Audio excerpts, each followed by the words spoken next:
Assalomu alaykum. Hafta davomida O'zbekiston iste'molchilar huquqlarini himoya qilish jamiyatlari federatsiyasi faoliyatida bo'lib o'tgan yangiliklar haqida Iste'mol Digest orqali xabar beramiz. Iste'molchining asossiz qarzdorligi bekor qilindi.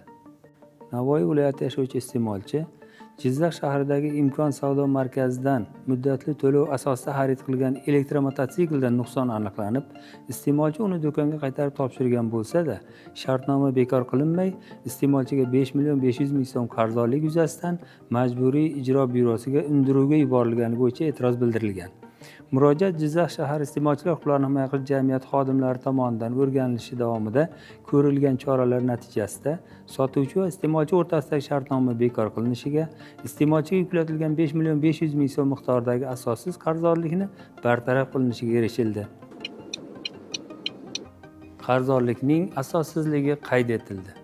Farg'ona shahrida yashovchi iste'molchi J.A.ning sotib olingan xonadonga joriy yilning yanvar oyida ko'chib kirganligi, xonadonning oldingi egasi tomonidan ichimlik va oqova suv xizmatlari uchun to'lovlar ortiqchasi bilan to'lab qo'yilgan bo'lsa-da, oradan bir oy o'tmasdan 459.919 so'm qarzdorlik mavjudligi haqida xabar topgani holati yuzasidan Federatsiya 1091 ishonch telefoniga qilgan murojaat o'rganilganda, aslida iste'molchida qarzdorlik mavjud emasligi, aksincha shaxsiy hisob raqam oldindan to'lovdaligi ma'lum bo'ldi.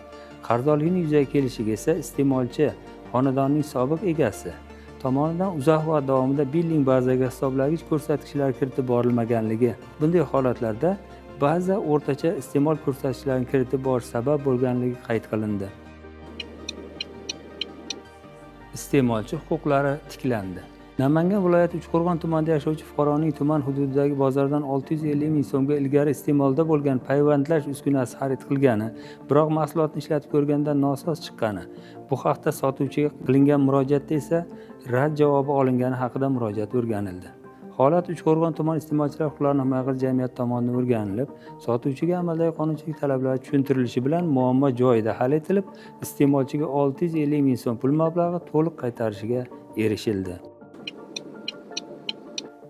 Avtosalondan xarid qilingan avtomashinaga gaz uskunasi o'rnatildi. Samarqand tumanining Yangiariq mahallasida yashovchi iste'molchi joriy yilning yanvar oyida Samarqand shahridagi Goodwill Service MChga qarashli avtosalondan Cherry Arizo 6 Pro rusumli avtomashina sotib olgan. Ammo shartnomada ko'rsatilmagani sababli ushbu transport vositasiga gaz uskunasi o'rnatib berilmagan. Iste'molchining mazkur masaladagi murojaati Samarqand shahar iste'molchilar huquqlarini himoya qilish jamiyati xodimlari tomonidan o'rganilib, avtotransport vositasiga 12.760.000 so'mlik gaz uskunasi o'rnatib berilishi ta'minlandi. Maktab o'quvchilari federatsiya e'tiborida.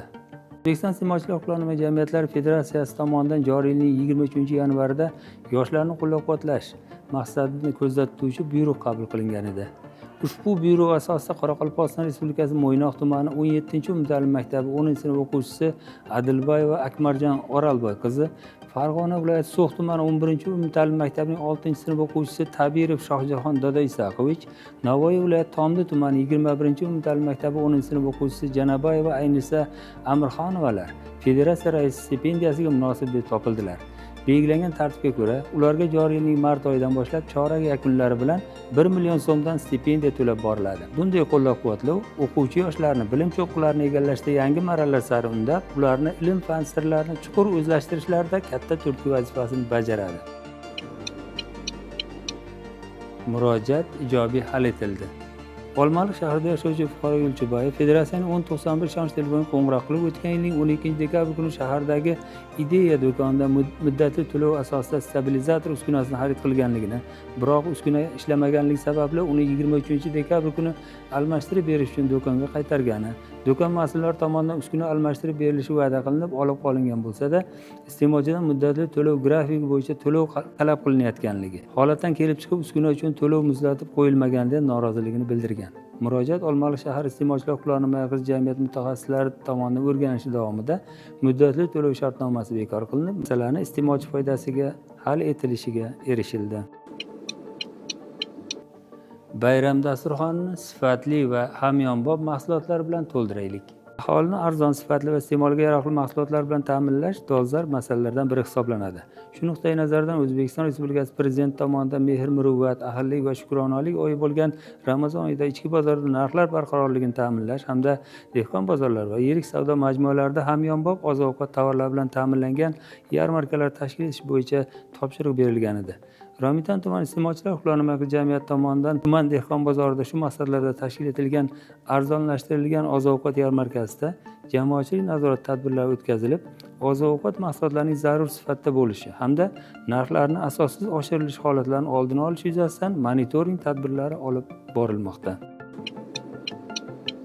Sizlarga yetkazmoqchi bo'lgan sohaga oid xabar va yangiliklarimiz hozircha shulardan iborat edi.